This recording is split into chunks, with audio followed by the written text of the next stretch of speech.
When a dying boy asks to meet Denzel Washington, the hospital says, "No, F you." What Denzel does next stuns the entire staff. The house was quiet. Not the peaceful kind of quiet that comes with rest. The kind of quiet that settles when a family has learned to speak in hushed tones because too much noise might remind them how loud the silence really is. Malik sat at the kitchen table, small legs dangling above the floor, a fleece blanket wrapped around his shoulders, even though it was warm inside. The table was cluttered with crayons, a juice box, and the gentle presence of his mother, who leaned on one elbow, watching him carefully as he scribbled something with intense focus. His handwriting was shaky, letters too large, some crooked. But the words were all his. It wasn't long, just a few sentences, but it carried weight. Dear Mr. Washington, my name is Malik. I'm 9 years old. I saw your movie Remember the Titans and it made me feel strong again. I'm sick, but when I watch your movies, I forget I am. If you ever have time to say hi, I'd be really happy. Your fan, Malik. His mother read it over his shoulder without speaking. She didn't cry, she couldn't afford to, not in front of him, but she brushed a hand over his head, and he leaned into it without saying a word. You sure you don't want to ask for anything else? She whispered, already knowing the answer. Malik shook his head. I just want to tell him thank you. There wasn't much else to say after that. She helped him fold the paper. They found an envelope, wrote the address in neat block letters pulled from a fan mail website. Then they drove to the post office. Malik insisted on putting the letter in the blue box himself, stretching on his tiptoes, arms trembling from the effort, until the envelope slipped through the metal flap with a quiet thunk. As they drove home, Malik stared out the window, his face tired but content. He didn't want to be saved. He wasn't asking for a miracle. He just wanted one moment, one person, one chance to say thank you before the clock ran out. And across the country, that letter was already on its way. The sun had just started to rise when the envelope landed on the trailer desk. It sat there for a while, buried beneath a stack of production schedules, scene rewrites, and call sheets that all looked the same after a while. A PA had tossed it onto the pile with the casual shrug of someone who didn't recognize handwriting when they saw it. But Denzel did. He spotted it an hour later, during a pause between takes, coffee in one hand, pen in the other. The envelope was plain, but the handwriting stopped him cold. Thick block letters. The kind a kid would write when they were still figuring it out. He set down the script and opened it slowly, careful not to tear the corners. He read it once, then again, then a third time, slower.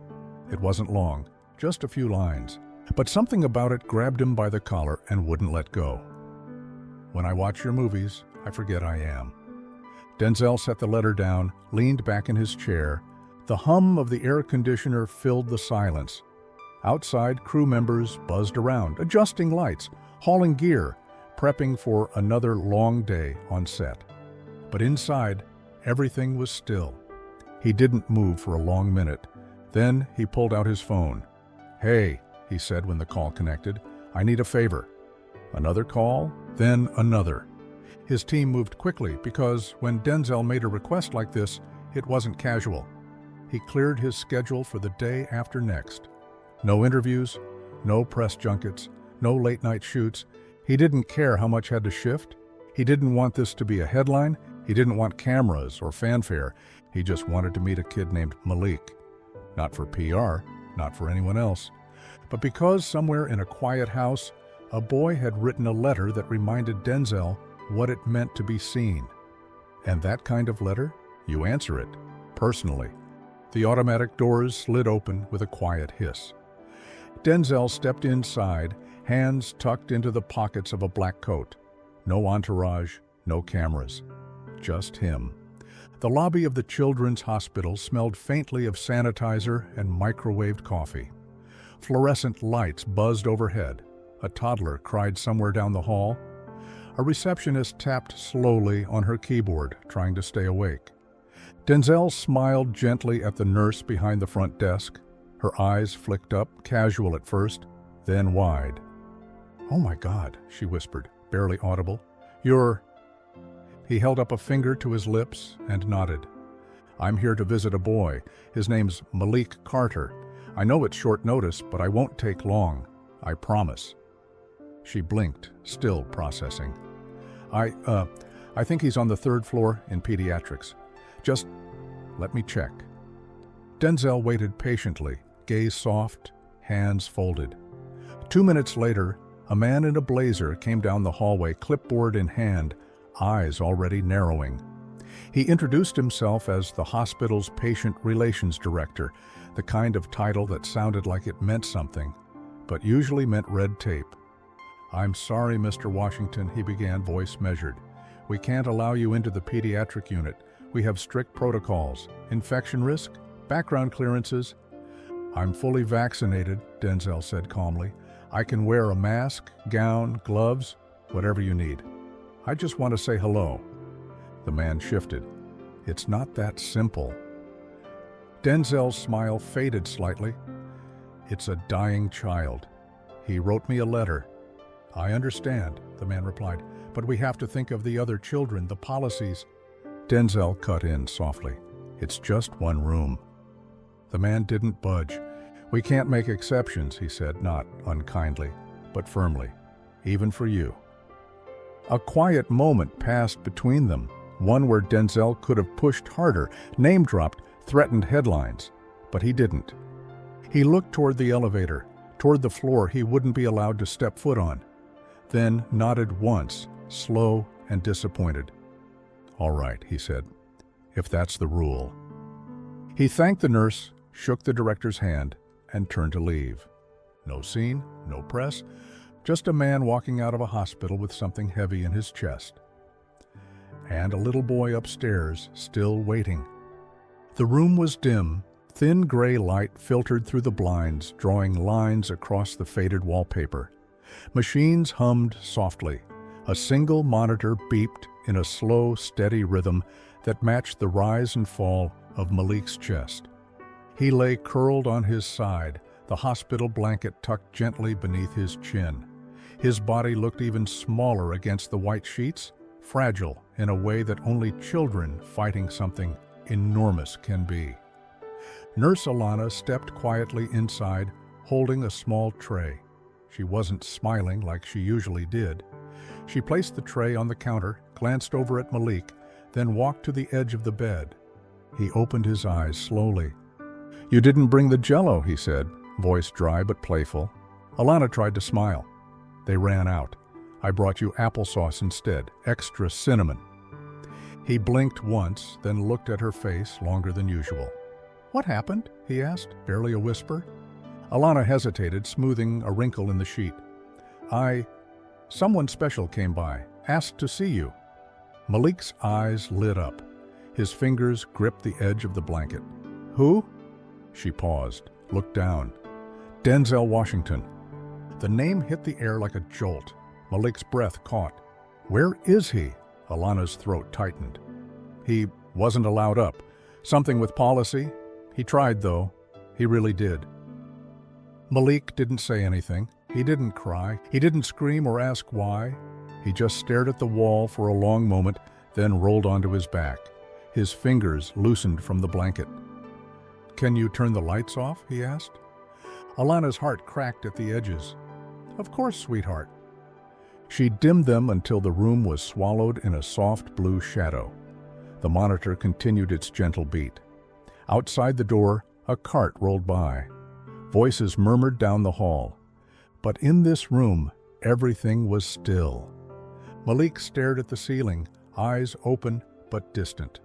And in that silence, the smallest kind of heartbreak took shape. The kind you don't cry about, the kind you just carry. Because sometimes the thing that hurts most is the almost. The office was too clean. Glass table, leather chairs, a framed certificate on the wall that read, "Excellence in Pediatric Administration." It looked like a place where apologies were rehearsed, not felt.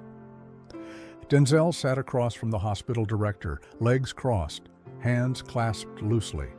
He wasn't leaning forward, wasn't raising his voice, but his presence filled the room anyway.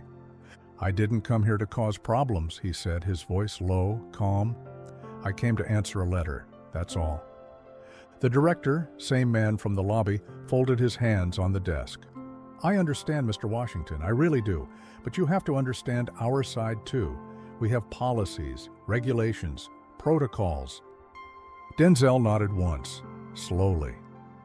"I've worked with a lot of institutions, visited shelters, cancer wards, schools. I've walked into prison wings. Never once was I told a dying child wasn't worth a conversation." "It's not about worth," the director replied quickly. "It's about liability." Denzel didn't flinch. "Liability," he echoed, like he was trying out the word for the first time. "That's a strong word to stand between a boy and his last wish." The director shifted in his chair. "Mr. Washington, if we bend the rules for you, what happens next? Every celebrity visit becomes a public relations event. Every child wants a visit. We get overwhelmed. We lose control." "I didn't bring a camera crew," Denzel said evenly. "I didn't bring a publicist. I came in through the side door and asked for one thing: 10 minutes. The director sighed. His tone softened, but his decision didn't. "I'm sorry. My hands are tied." For a long moment, Denzel just looked at him, not with anger, but with something deeper. Disappointment, not just in the man, but in what the system had done to him. "Then untie them," Denzel said quietly. The director said nothing. A beat passed, then another. Finally, Denzel stood. "Thank you for your time." He shook the man's hand. No sarcasm, no final jab, just a man who'd tried and been told no. Again, and this time there wouldn't be a second attempt. There'd be something else. The parking lot was nearly empty. A breeze moved through the trees, rustling the leaves like they were trying to whisper something. Streetlights buzzed above, casting long shadows over parked sedans and worn-out SUVs. Denzel sat in the driver's seat of a black SUV, engine off. Lights dimmed. His coat lay across the passenger seat. His phone rested on his knee, screen dark. He hadn't spoken to anyone since walking out, not his assistant, not the press, not even the nurse who'd thanked him quietly on his way out the back door. He just sat there, watching the hospital through the windshield. Up on the third floor, a few windows still glowed. One of them was Malik's. He didn't know which one, but he knew he was up there, waiting. Denzel exhaled slowly, not in frustration, not in defeat, just letting it settle, letting the moment speak. The easy thing would have been to drive away, tell himself he tried, say the system won again, put it in a box and move on. But that wasn't sitting right. He picked up his phone, unlocked it, opened his contacts. The first message was simple: "Need a favor? It's for a kid, important." He sent it, then sent another, then another. Calls, messages, names he hadn't dialed in years. Production friends, stage techs, former co-stars, a guy who once built a set in a desert on a 24-hour deadline. They'd all ask the same thing: "What's this for?" And he'd tell them. "A boy wrote me a letter, and a policy said he doesn't get to be seen, so I'm going to make damn sure he's heard." He didn't know what it would look like yet, but he knew what it wouldn't be. It wouldn't be quiet. It wouldn't be about policy. It wouldn't be behind glass or hidden by red tape. It would be Malik's moment. No permissions, no apologies, just light, sound, a story told through windows, and a boy who deserved to feel like the main character. Denzel looked back at the hospital one last time, then turned the key and drove into the night with a plan. The warehouse didn't look like much from the outside: a faded sign, a rusted garage door, cracks in the pavement that hadn't seen repair in years. But inside, something was happening. The lights burned past midnight. Music played low from an old radio near the back wall. And at the center of it all stood Denzel, sleeves rolled up, a phone pressed to his shoulder as he adjusted a light rig with one hand. "I don't need a full crew," he said into the phone. "Just you, Paul, and that portable projector from the Oscars gig. Can you get it here by tomorrow? A pause, then a grin. You're the best. I owe you dinner and a signed copy of Training Day. He hung up, picked up a power drill, started working. Across the warehouse, his friend Deshaun was welding something to a metal frame. The kind of friend who doesn't ask why. You say, for a kid, and he shows up. Man, you're really doing this, huh? Deshaun asked, wiping sweat from his brow. Denzel looked up. I told him I'd show up. I just didn't say where the door would be. They both laughed, tired but energized. This wasn't about spotlight. It wasn't even about the system anymore. It was about a kid in a hospital bed who thought nobody would show up. So they kept working. Paint cans cracked open, spotlights tested. A set of curtains, repurposed from a high school theater, were stitched together and hung from scaffolding. A small stage was bolted into place, measured perfectly to fit beneath a third-floor window. No one knew what the full thing looked like yet. They were building pieces, not just of a set, but of a moment. And in between the noise, in the silence of sawdust and halogen light, something sacred was happening. A promise was being kept. No one saw it coming. The hospital staff arrived that morning to find a strange sight outside the pediatric wing. A full-scale structure had appeared overnight, quietly, deliberately, just beneath the third-floor windows. There were lights, speakers, a modest black curtain drawn across a narrow stage. At the center stood a single man in a tailored black coat, back straight, hands clasped behind him. Denzel Washington. Not on a red carpet, not on a sound stage, on the grass, beneath the soft gray of a hospital sky. Room 412's blinds cracked open. Inside, Malik blinked, confused. The nurse beside him leaned down. You're going to want to see this. Denzel stepped forward. No microphone, just his voice, carried through a quiet PA system. Tonight, he said, eyes fixed on the window above, we tell a story, not from Hollywood, from right here, about a boy named Malik. A spotlight came on, the curtain pulled back. Behind him, a small screen lit up, Malik's favorite film scenes, edited and projected beside him like ghostly companions. And then Denzel acted. Monologues, lines Malik had memorized, quotes from The Equalizer, Fences, Remember the Titans. He didn't just recite them, he became them, voice steady, face alive, every word aimed straight at one window, Malik's. Inside, Malik didn't move, didn't blink. He just watched, eyes wide, lips parted, heart full. Because somehow, against all odds, his hero wasn't just here. He had made the world stop turning just long enough to remind him he mattered. Nurses lined the hallway, doctors peeked from break rooms. Even the janitor stopped mopping to watch.